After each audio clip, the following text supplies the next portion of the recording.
This protocol helps us understand how microtubule cytoskeleton behavior occurs in plants. At the same time, it also helps us understand how these structural components that influence cell and organ shape respond to changes in mechanical forces.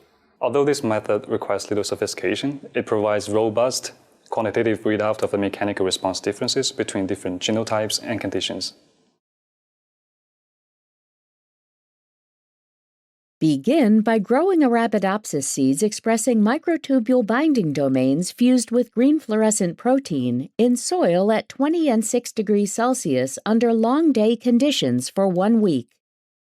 After germination, transfer the seedlings into new pots with sufficient growth space to allow robust vegetative growth, and place the plants at 20 and 16 degrees Celsius under short day conditions.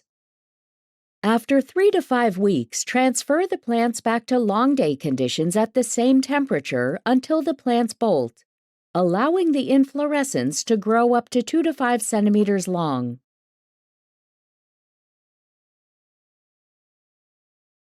For shoot apical meristem dissection, cut the inflorescence and use sharp forceps to peel the flowers at the base of the peduncles until it is difficult to see the peduncles with the naked eye to remove the older flower buds.